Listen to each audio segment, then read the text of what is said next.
just a sinking ship, and you're just a pair of lips that I've lost in the moment. All I want is for you to come back. Now I'm caught in the middle of life, and I need.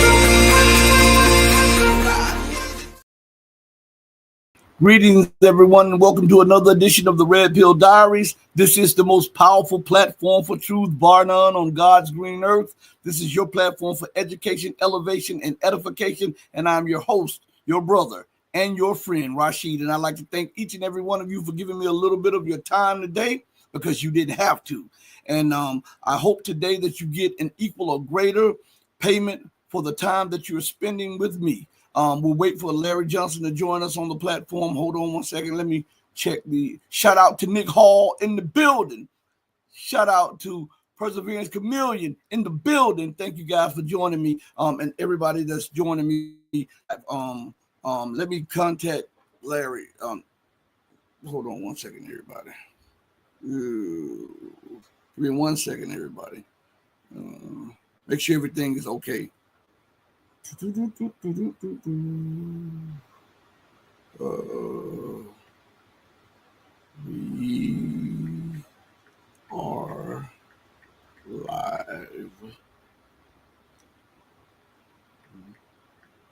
are live. Boom. So as we wait for him, shout out to Vera in the building. So as we wait for Larry. Let's go into a few things that's going on, okay, in the news. I want to go to something real quick. Give me 1 second to pull this up.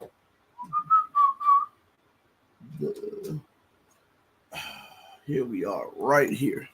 There's an article out on the Economic Collapse blog, okay? And the article out on the Economic Collapse blog, I've never read it. I pulled it up right when the show was coming on, and it's called 19 Reasons Why the Federal Reserve is at the Heart of Our Economic Problems. Oh, there's Larry right there. Larry is in the building. All right, let me bring Larry on. Sorry about that, my dude. friend. How's it going today, Larry?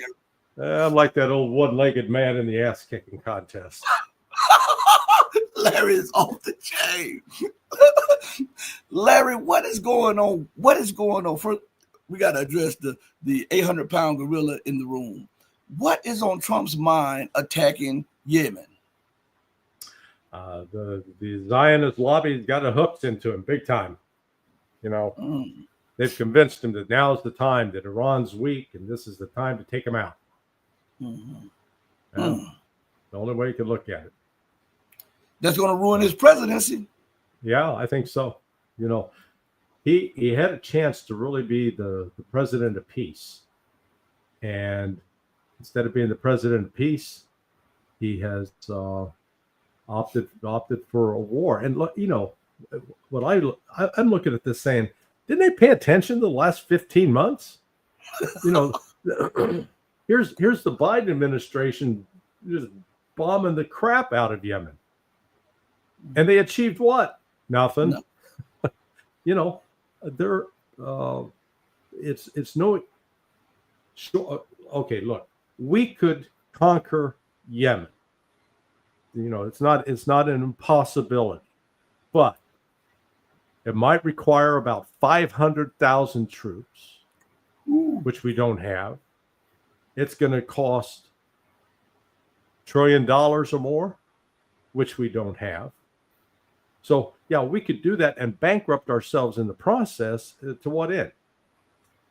It's not like the amount of shipping that we're going to now open up for the Red Sea is going to be that, you know, consequential. So instead of, you know, the more economical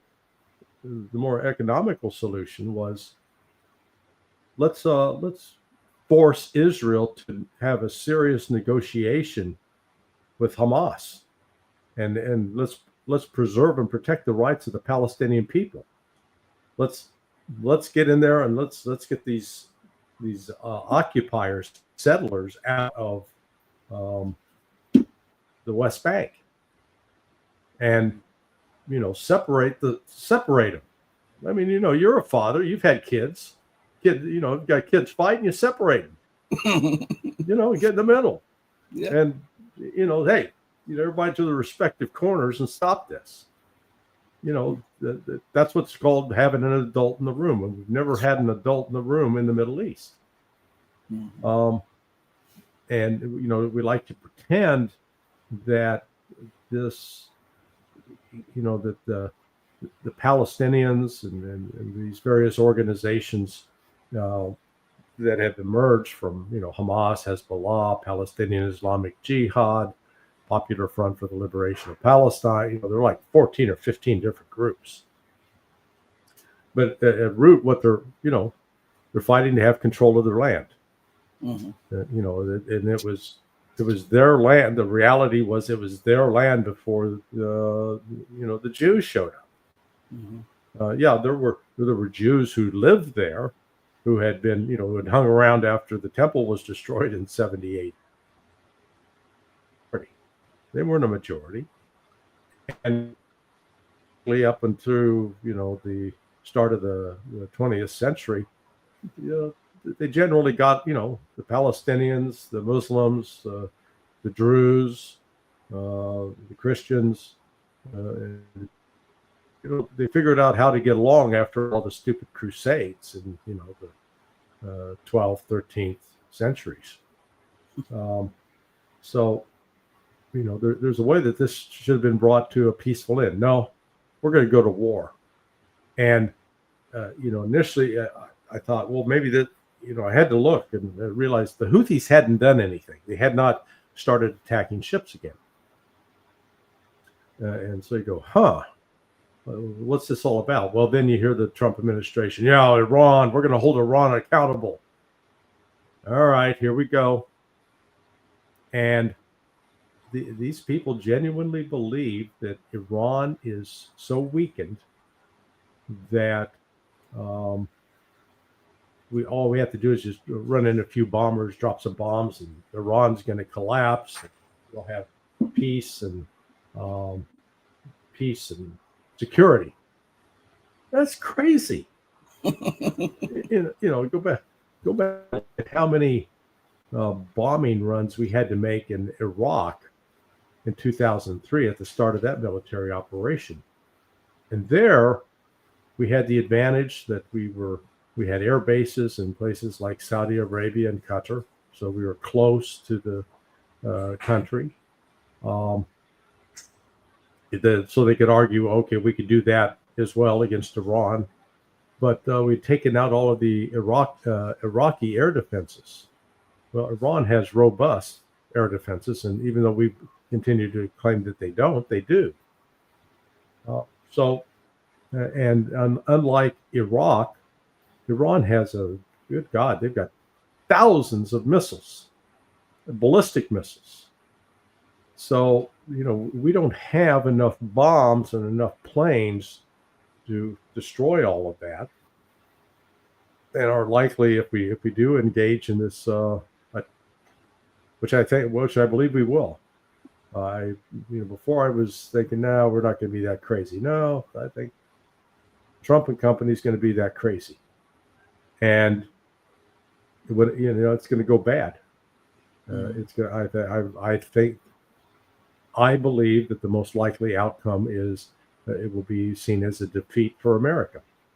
Now, could it be that the military effort would cause a collapse and a military coup in Iran and an overthrow of the mullahs? Yeah, that's possible. I don't think it's likely, but it's possible. But having an attack on Iran at a time when you've got Iran having the security arrangement now with Russia and with China is sort of a de facto one. It's a recipe for starting World War III. Mm-hmm. So that's what's going on. This is all your fault. Sorry.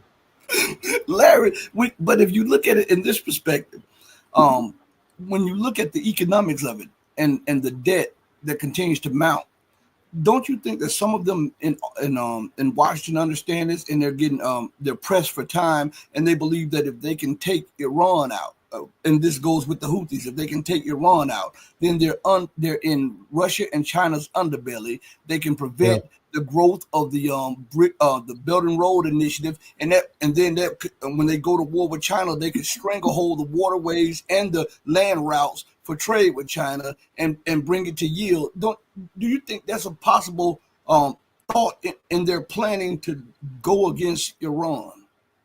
You know, I'm sure there's somebody somewhere who thinks that and believes that. What I have trouble believing is that there is that kind of, if you will, centralized control in Washington, D.C., that they actually follow a plan. You know, it is, you know, and I've run into this before back in like 2003, 2004, when I was working with Ambassador Busby, my old boss.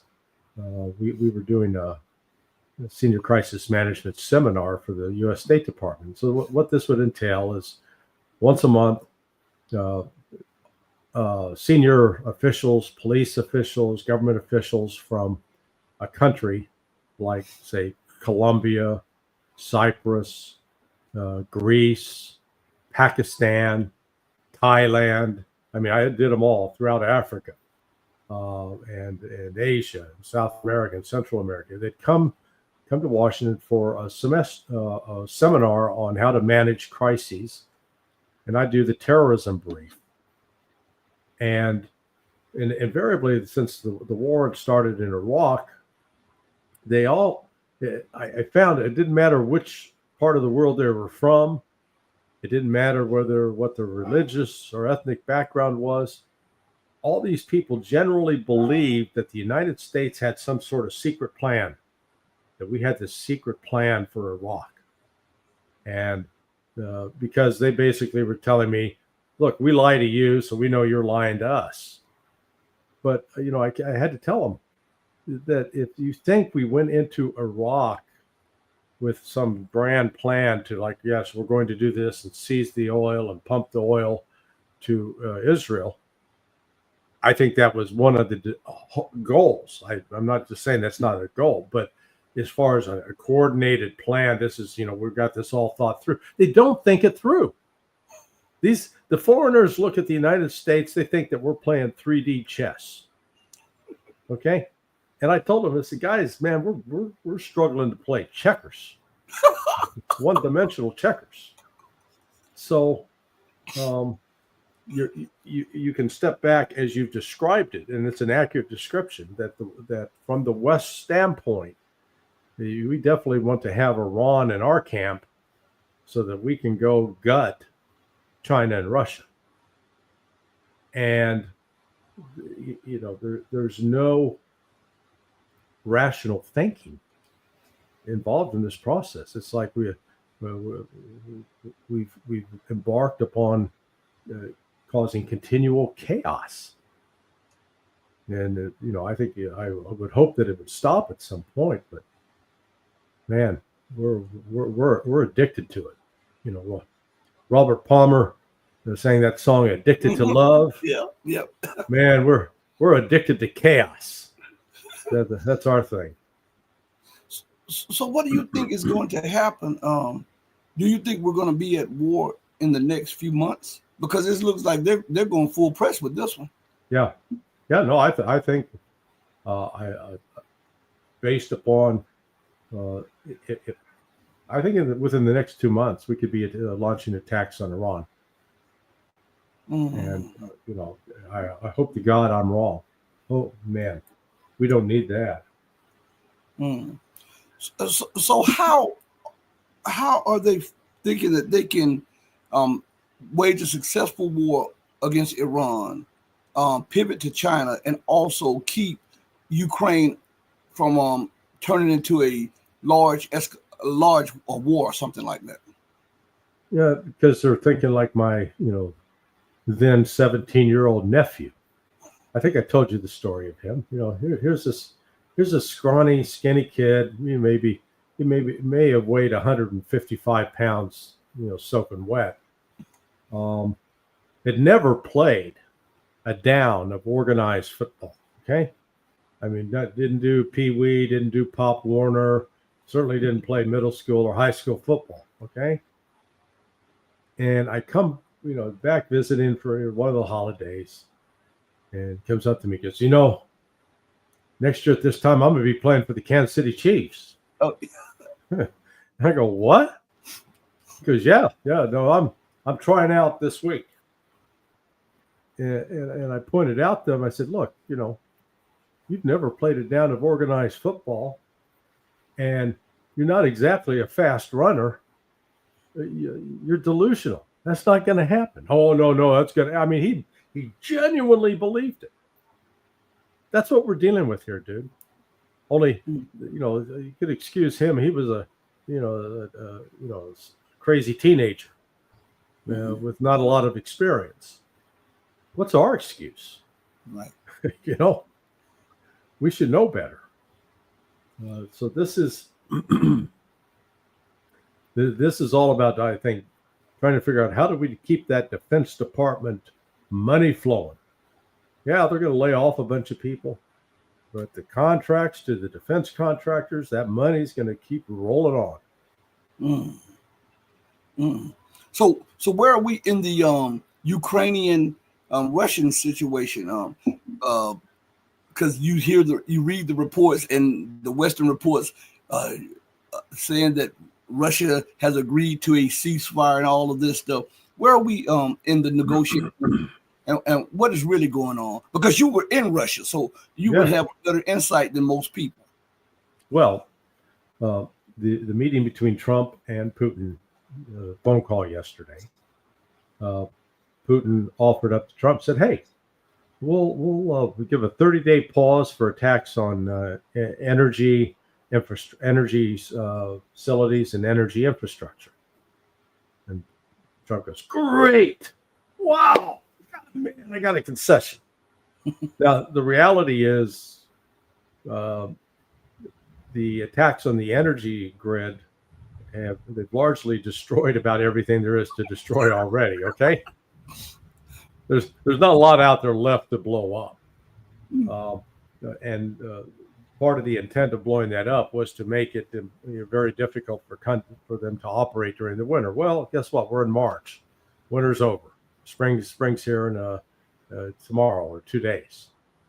So they say, okay, yeah, we'll pause it for 30 days, and but that's under the understanding that excuse me, it's under the understanding that the Ukrainians are going to halt too. Well, Ukraine ain't going to stop, and Putin knows that. But Russia's standpoint is they're talking to the United States. The lines of communication are open, but Putin reiterated what he said on June 6th or in June of 2024.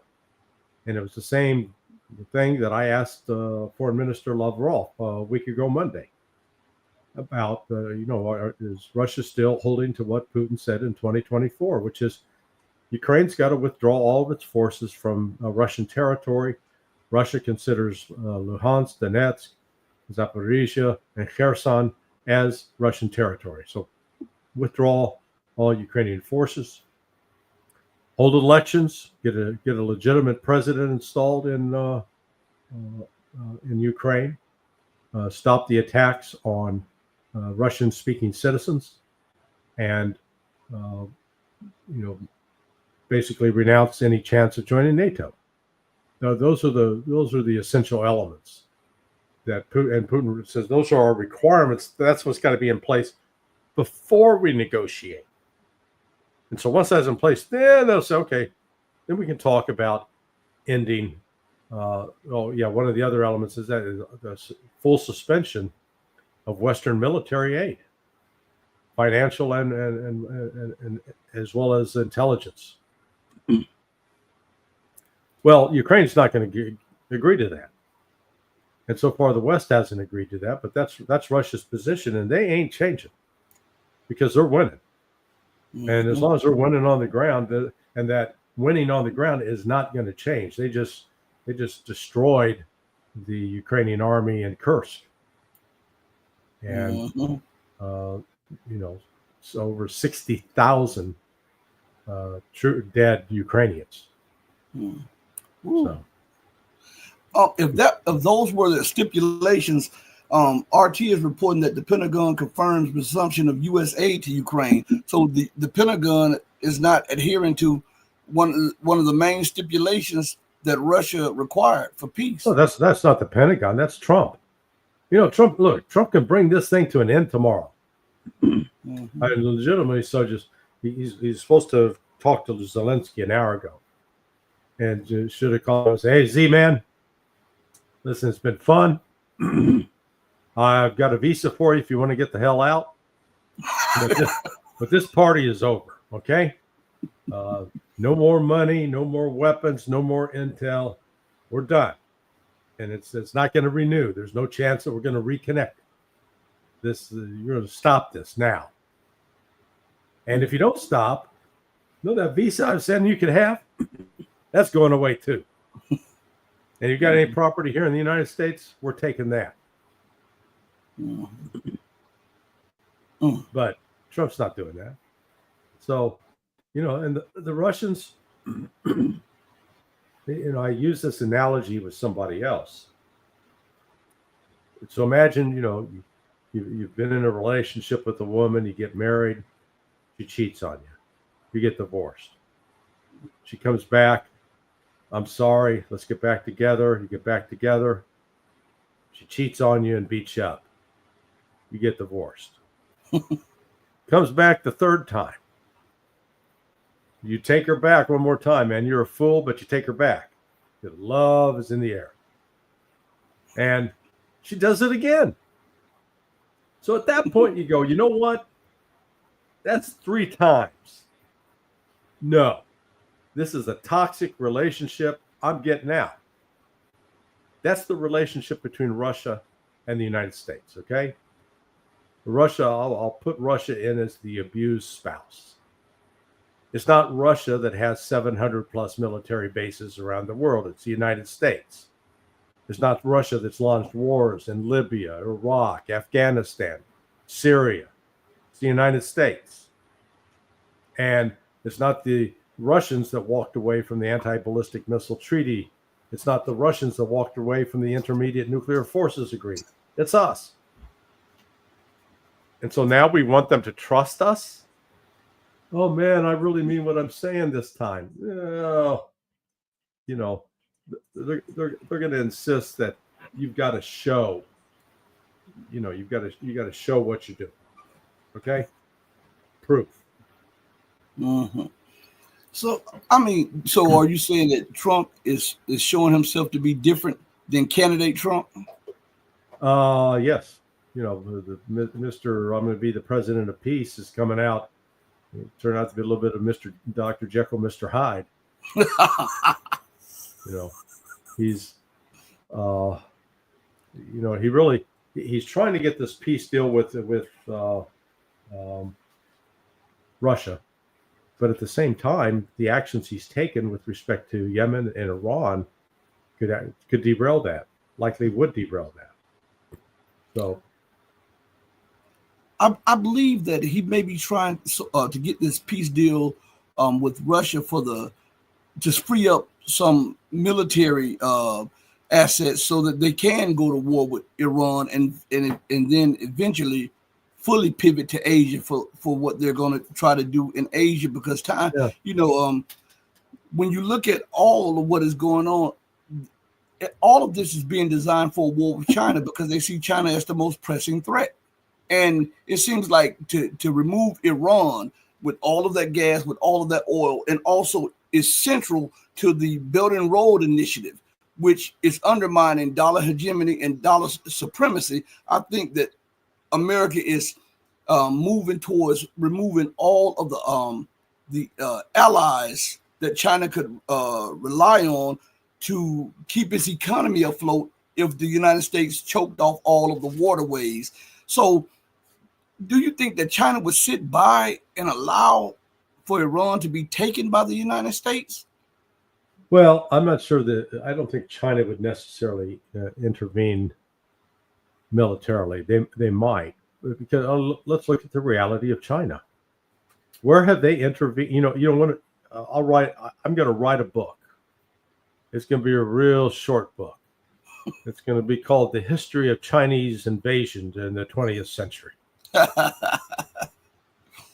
And you know why it would be a short book? Because there'd be one chapter. Vietnam. Yeah, Vietnam. That's it. Now, if you said I'm going to write that book on the United States, good God, boy, he's going to make Leo Tolstoy's War and Peace look like a Reader's Digest short book. You know, we got chapter after chapter after chapter. Mm-hmm. So China is not this great military threat, and yet now we're describing them as, oh, look at them, they're building up their navy. Well, okay, what's going on?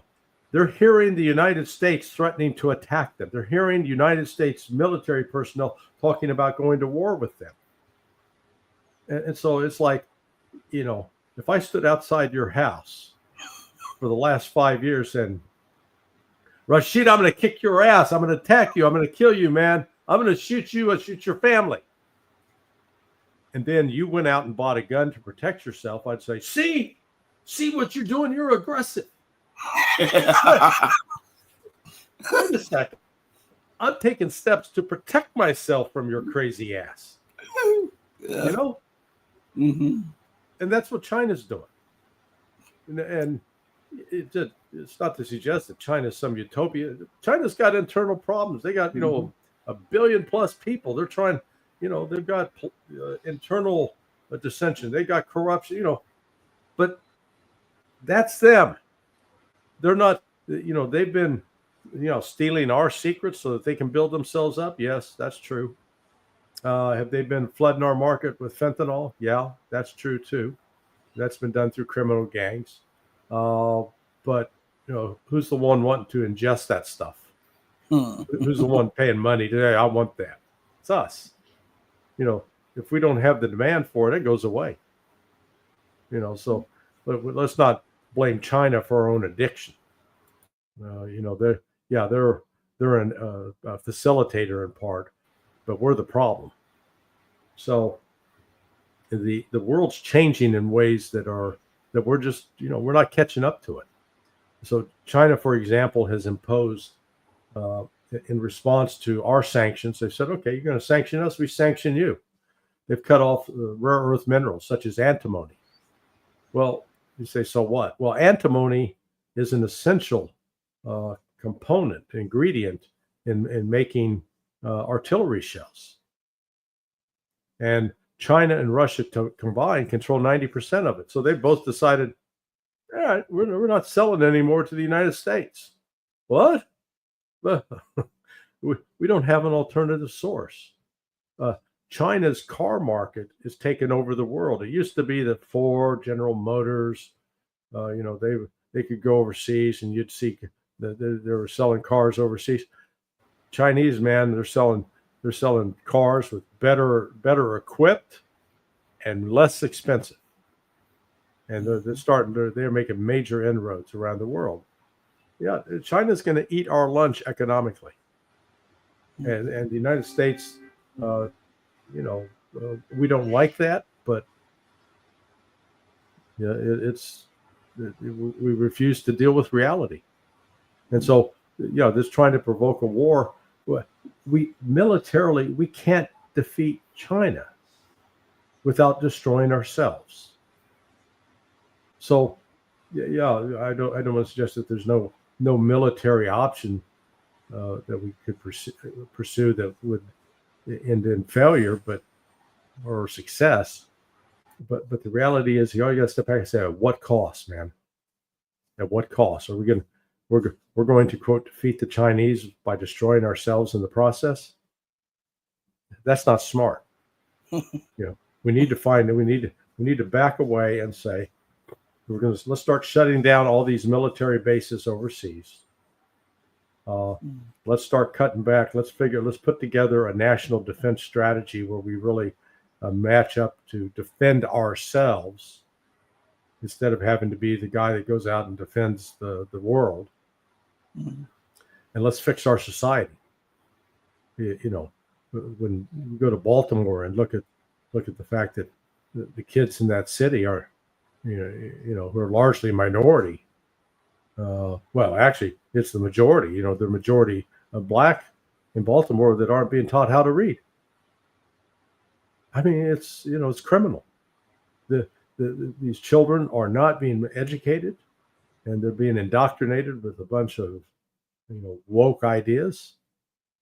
And all the while, we're spending trillions of dollars overseas and killing women and children in the process. The images that came out of Yemen the other day. I mean, there were dead babies.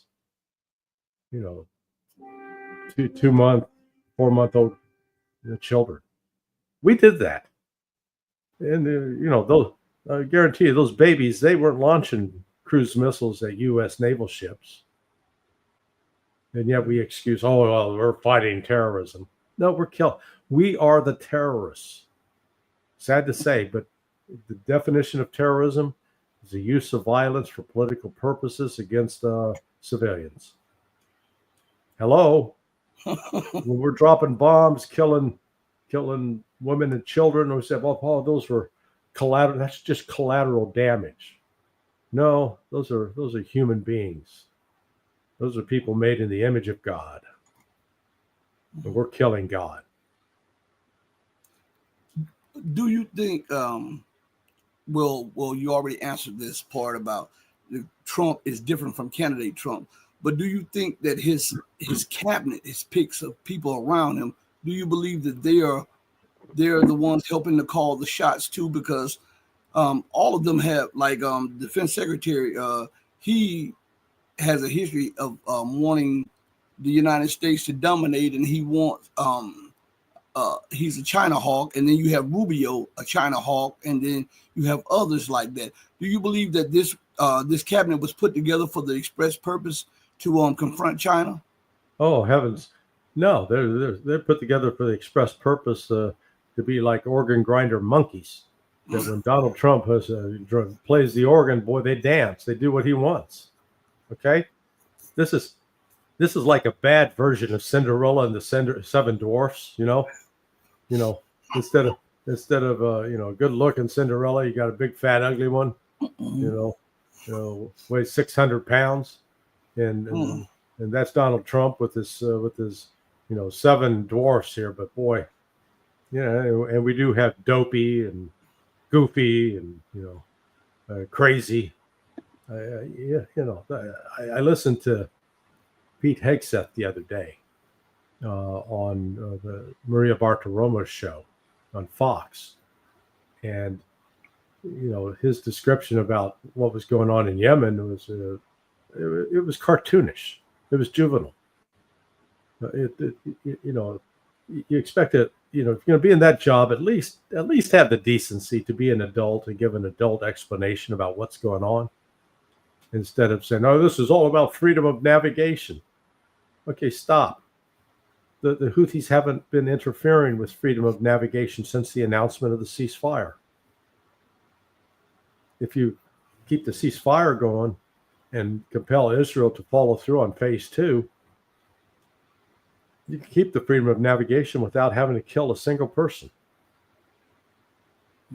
If we opt for death, those people that believe in God and believe in an afterlife and believe in being judged for your actions on earth, man, if there's a judgment in place for the United States for its actions, it's going to be a hot time in the fires of heaven.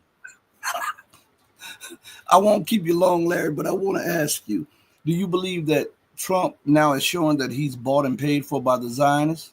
Yeah, sure looks that way.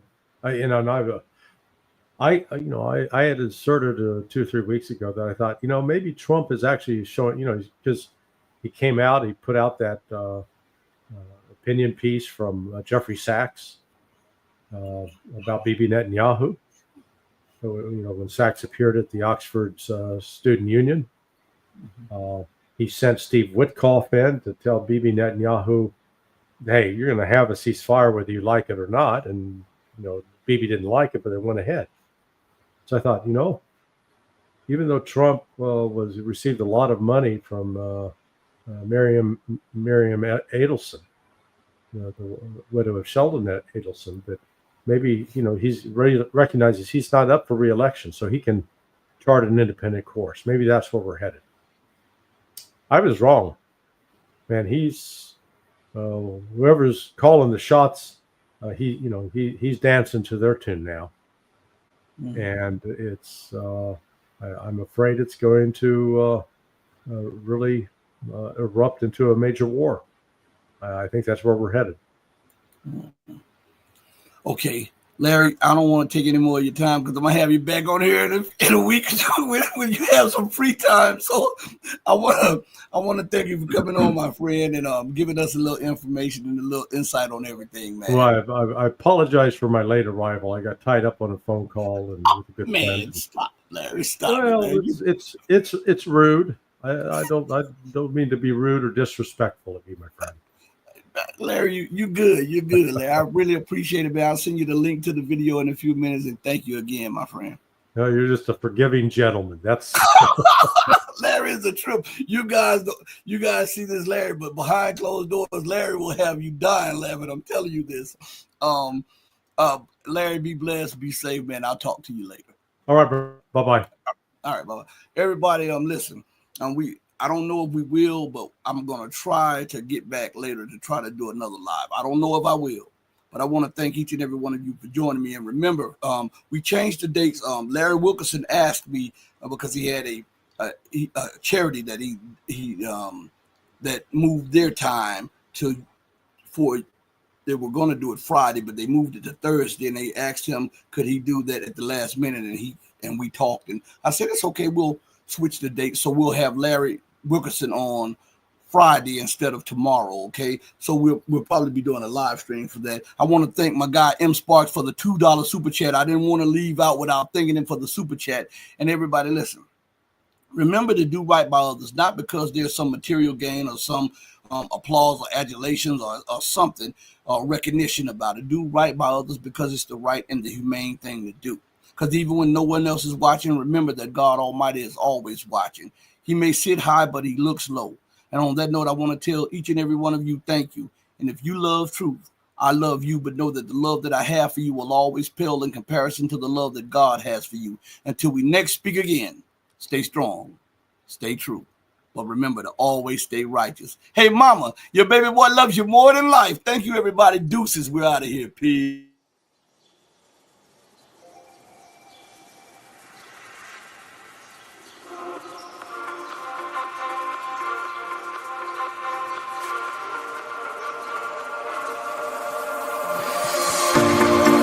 Told you to walk away. That was my first and last mistake. I'm blue without your face. But what can I do? 'Cause I'm just a sinking ship, and you're just a